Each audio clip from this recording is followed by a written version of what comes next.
मेरा देश इसरार पंजाब होया, मिठी ढेर जबान पंजाबी, मेरा सुन के दिल भी ठर वैंदा है, बोले कोई इंसान पंजाबी।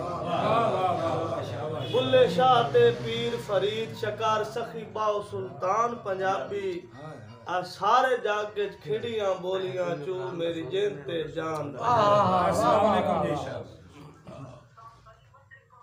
मैं भाई अब्दुल नाज़ साहब थोड़े कदमां शेर कि मैं सांदर बार दा गैरां नू किसे कीमत संग ना देवां, आ सारी जिंदगी अपने विरसे दी कई नेक उमंग ना देवां। क्या बात है, सारी जिंदगी अपने विरसे दी कई नेक उमंग ना देवां।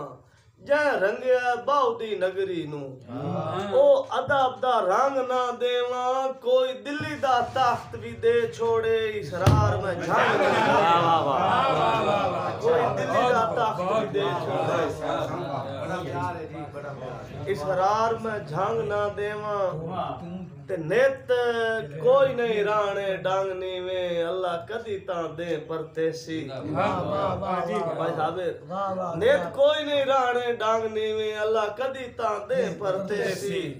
मैं अपनी बाल के इंज बासा हर लगदा आन सिकेसी, और गल छेड़ पई जदां लिखारियां दी वदा मुल्क मिसालां देसी।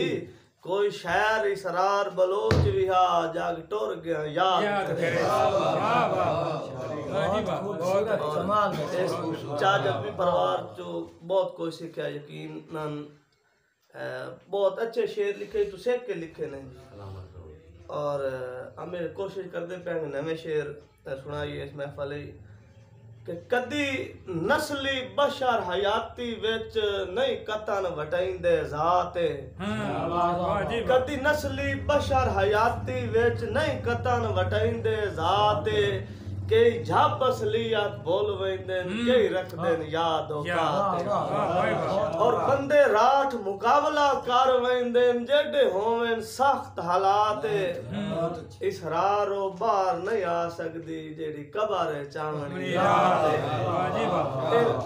एक शेर सच्ची दा उस बाद एक आखिरी और पेश करता कि सस्सी हकला मार के आ दिया जब यार बलोचा आगन। सस्सी हकला मार के आ दिया जब यार बलोचा आगन, तैथू निखेड़ के मेरी नहीं निभदी दिलदार बलोचा आगन।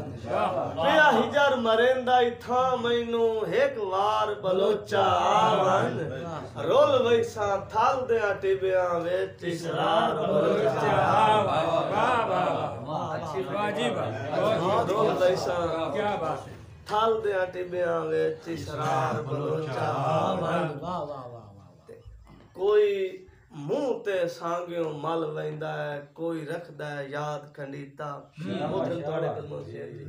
कोई मुंह ते सांगियों मल वैंदा है, कोई रखदा है याद खंडीता। बेकार नहीं जांदा जग दे वे चंगा कहंदे नाल भी कीता। ए वड्डे घाटे देंदा संगतां विच होवे लगदा जे बदनीता। जेड़ा निमा हलाल इसरार होवे पानी याद रखेंदा पीता। वाह भाई बहुत कमाल अच्छी शायरी जनाब